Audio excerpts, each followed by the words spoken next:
Today, we're pulling back the curtain on the quiet billionaires. The super successful people who don't feel the need to show off their wealth. It turns out their success is built on this foundation of really subtle, consistent, and honestly, kind of weird daily habits. And we're about to unpack all of it. So just for a second, picture it in your head. When I say the word billionaire, what pops into your mind? I bet it's something like private jets, giant mansions, fancy sports cars, designer, everything. That's the image we've all been sold forever, right? But what if it's completely backward? I mean, just look at the difference here. The myth is all about extravagance, but the reality for so many of the world's wealthiest people is, well, it's surprisingly simple. We're talking about legends like Warren Buffett, who's lived in the same house for decades, or Mark Zuckerberg and that famous gray t-shirt. Look, this isn't about being cheap. It's about having totally different priorities. And that leads us to this really powerful question. What if all the flashy stuff is just noise? What if the real engine that creates incredible wealth isn't found in some crazy high-risk investment, but in the quiet, unseen, everyday habits that just add up over time? That's what we're going to get into. Okay, so it all starts with what we're calling the invisible foundation. These are the internal habits, the stuff you do before anyone else is even awake, that set the stage for your entire day.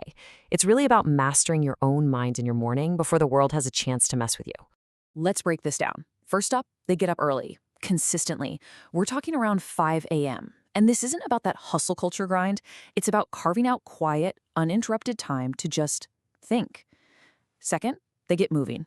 Exercise isn't something they try to squeeze in later. It's the first thing they do to spark that mental energy for the whole day. Third, and this one is huge, they create before they consume. So instead of immediately reacting to emails or scrolling social media, they're reading or journaling or planning.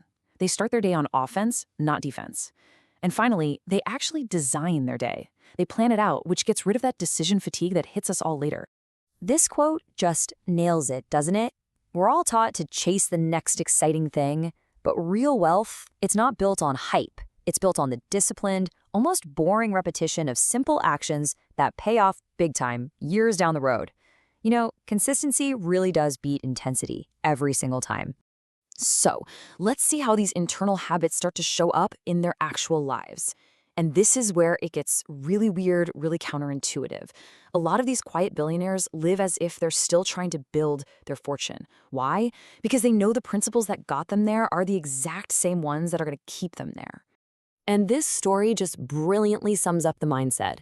This Texas millionaire from the famous book, The Millionaire Next Door, he cared way more about building his business than he did about looking like a successful businessman. For him, being financially independent was so much more important than showing off status. He wasn't playing a role, he was building an actual empire. And these are not just a few random stories. You see this pattern again and again. You have tech billionaire Azim Premji driving used cars and reminding people to turn off the lights. The founder of Zara, Amancio Ortega, eats lunch in the staff cafeteria. And then there's that incredible story of a millionaire's wife who, right after getting an $8 million stock gift, just sat at her kitchen table and kept on clipping 25-cent coupons. It's a different way of thinking. So here's the crucial takeaway. Financial discipline isn't like a ladder you climb and then just kick away once you get to the top.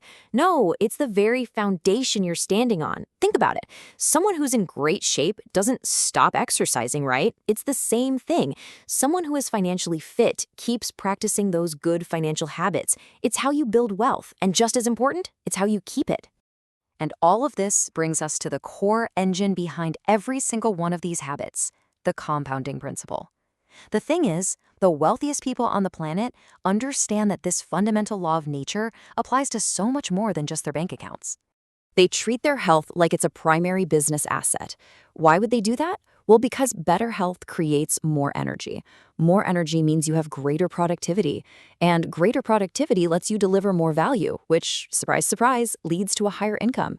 They get that a bankrupt body can't really enjoy a wealthy life. And it's the exact same logic with knowledge. They read constantly, not just for entertainment, but for strategy. They really understand that your brain can compound knowledge even faster than the market can compound money. Every new idea, every new skill just stacks right on top of the last one, and that leads to exponentially better decisions over a lifetime. Okay, so right about now, you might be thinking, this is all cool, but, I'm not some kind of genius. Well, here's the final and maybe the most powerful secret of all. You don't have to be. This right here This is a total game changer. Success isn't just reserved for the person with the highest IQ score. It's available to anyone with the most disciplined and effective habits. Consistent action will always, always beat brilliant inaction.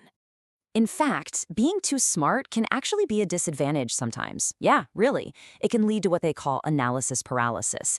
Just overthinking everything, waiting for the absolute perfect moment. But a disciplined person, they don't wait. They have a system, and they just execute it, day in, day out. They're making progress while the genius is still drawing up plans. And when you get right down to it, what's it all for? This quote from a billionaire looking back on his life just puts everything into perspective. The goal isn't just to pile up money. The goal is to use that financial freedom to build a truly rich life, one that's full of meaning and memories. Because in the end, that's the only wealth you really get to keep. So, as we wrap this up, the question really isn't about how to become a billionaire overnight. The real question is this: what is the one quiet, maybe even boring little habit that you can start today that, if you just let it compound over time, will completely change your life?